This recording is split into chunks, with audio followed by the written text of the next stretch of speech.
یہ ایک پاکستان ہے اور اس میں دو وزرائے اعظم اس وقت ڈفرینٹ طریقے سے ٹریٹ ہو رہے ہیں عدالتوں کے ذریعے سے.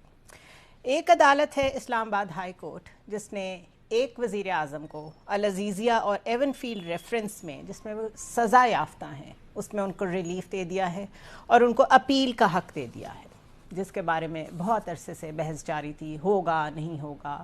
یاد رکھیں یہ میاں نواز شریف کی بات ہو رہی ہے اور یہ وہی ہیں جن کو ڈور سٹیپ پہ بائیو میٹرک کی سہولت بھی فراہم کی گئی اور راہداری ضمانت بھی دی گئی، اور جیسے جیسے ان کے قانونی ماہرین نے چیزیں پریڈکٹ کی تھی ویسے ہی ہوا.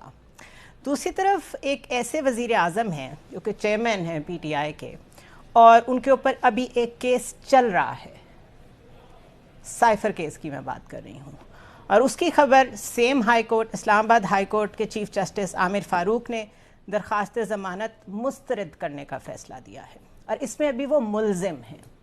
تو ایک جانب تو مجرم کے ساتھ ایک ڈیفرنٹ سلوک، دوسری جانب ایک ملزم کے ساتھ ڈیفرنٹ سلوک. اسی طرح دو پارٹیز، نون لیگ اپنے آپ کو آرگنائز کر رہی ہے، تیار کر رہی ہے، لانچ کر رہی ہے میدان میں الیکشنز کے لیے. میاں نواز شریف نے مری میں اپنی ساری جتنی بھی انتظامی کمیٹیز ہیں سب کو کہہ دیا ہے کہ اپنے اپنے ضلع سے آغاز کریں.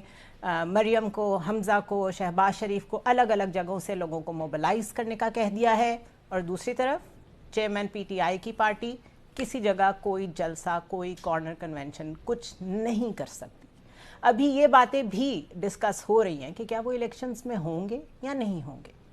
عدالتیں عام طور پہ کوشش کرتی ہیں کہ وہ پولیٹیکل کیسز نہ سنیں، اور یہ بحث تو ہم نے پاکستان میں بہت لمبی اور لائیو بھی دیکھی پریکٹس اینڈ پروسیجر بل میں. اور جو موجودہ چیف جسٹس ہیں ان کا تو سارا زور ہی اس بات پہ ہے کہ پالیٹکس اور جوڈیشری یہ آپس میں کراس چیک نہ ہو، الگ الگ رہیں.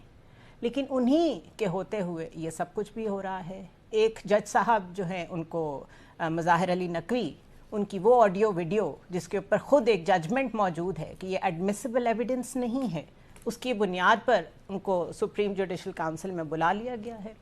تو یہ ساری چیزیں ایک ہی وقت میں کانٹرڈکٹری جب پیدا ہوتی ہیں تو ایک عام آدمی کے ذہن میں سوال پیدا ہوتا ہے کہ کیا یہ تھیری پاکستان میں کہ ایک وقت میں ایک لاڈلا اور دوسرا مصیبت میں، اور پھر کسی وقت میں وہ مصیبت والا لاڈلا اور پھر لاڈلا مصیبت میں، یہ سائیکلز کب تک چلتے رہیں گے؟ اور چیزیں اتنی اوپن کیوں ہو گئی ہیں؟ یہ اپنی ساکھ بحال رکھنے کی تھوڑی بہت بھی کوشش جوڈیشری کیوں نہیں کر رہی؟ اسار رانا میرے ساتھ موجود ہیں، طاہر ملک صاحب ہیں. رانا صاحب، کیوں نہیں عدالتیں کوشش کر رہی؟